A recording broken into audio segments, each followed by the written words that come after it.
Hello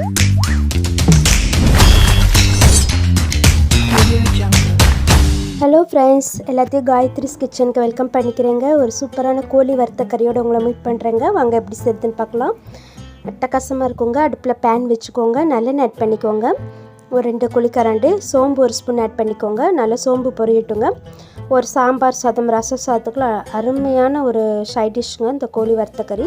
கருவேப்பிலை 1 spoon add பண்ணிக்கோங்க. பெரிய வெங்காயம் ஒன்று வெட்டி வச்சுருக்கேன், நல்ல பெரிய சைஸ் வெங்காயம், அதையும் ஆட் பண்ணிக்கோங்க. நீங்கள் சின்ன வெங்காயமும் ஒரு 10 பல் எடுத்துக்கலாம், நல்லா டேஸ்ட்டாக இருக்கும். அது ஃப்ரை ஆனதுக்கப்புறம் தக்காளி ஆட் பண்ணிக்கோங்க. ஒரு பெரிய பழுத்த தக்காளி கட் பண்ணி அதோட ஆட் பண்ணிக்கோங்க. இந்த கோழிக்கறி நம்ம டிஃப்ரெண்ட் ஸ்டைலில் செஞ்சு பார்த்துருப்போங்க. இந்த ஸ்டைல் வந்து நல்லாயிருக்குங்க, கிரேவி டைப்பாக இல்லாமல் நல்லாயிருக்கும் சாப்பிட்றதுக்கு. இஞ்சி பூண்டு வந்து 1 ஸ்பூன் போட்டுக்கோங்க. அதையும் நல்லா எல்லாம் ஃப்ரை பண்ணிக்கோங்க. நம்ம கிரேவி டைப் இல்லாமல் இது வந்து ஒரு கறி வறுத்த கறி மாதிரி இருக்குங்க. நல்லா ட்ரையாகவும் இருக்கும், டேஸ்ட்டாகவும் இருக்கும். நீங்கள் எல்லா ரைஸ் கூடயும் சாப்பிட்லாம், அட்டகாசமாக இருக்கும். சாம்பார் சாதம் ரசத்துக்கு சூப்பராக இருக்குங்க.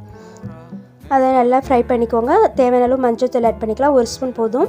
உங்கள் காரத்துக்கு ஏற்ற மாதிரி மிளகாய் தூள் ஆட் பண்ணிக்கலாம். நான் வந்து 1.5 ஸ்பூன் மிளகாய் தூள் ஆட் பண்ணியிருக்கேன். நீங்கள் மிளகாத்தூள் வந்து கம்மி பண்ணிக்கலாம், குறைச்சிடலாம். ஏன்னா நம்ம மிளகும் ஆட் பண்ண போகிறோம்.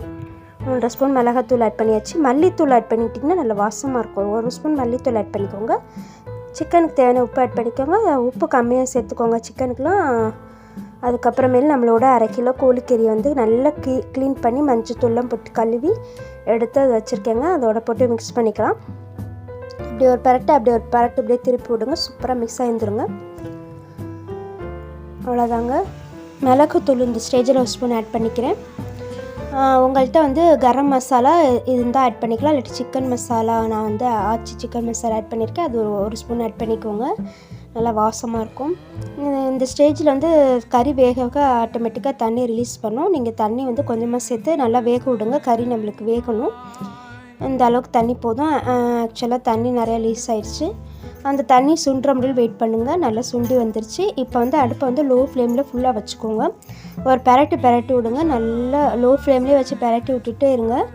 ஒரு 10 நிமிஷம் அப்படியே லோ ஃப்ளேமில் வச்சு பெரட்டி விட்டுட்டே இருந்தீங்கன்னா ஒரு கலர் சேஞ்ச் ஆகி வருங்க. ஒரு மாதிரி ப்ரௌனிஷ் கலரில் வரும்.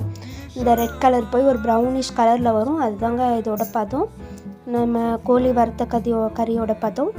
கண்டிப்பாக நீங்கள் இதை ட்ரை பண்ணி பாருங்கள். மட்டன்லேயும் நீங்கள் ட்ரை பண்ணி பார்க்கலாம். சூப்பராக இருக்கும், சுவை அருமையாக இருக்குங்க. கொத்தமல்லி அப்படியே அலைக்கா தூவி விடுங்க. கடைசியாக ஃபைனல் டச்சாக நம்ம வந்து திருப்பி மிளகுத்தூள் ஆட் பண்ணிக்கலாம். நல்லா டேஸ்ட்டாக இருக்கும். மிளகுத்தூள் ஆட் பண்ணால் வாசமாக இருக்கும். அதோட நீங்கள் ஜீரகத்தூள் ஆட் பண்ணிக்கலாம். இப்போ பாருங்கள், ஆட்டோமேட்டிக்காக ஃபுல்லாக கலர் சேஞ்ச் ஆயிரும்.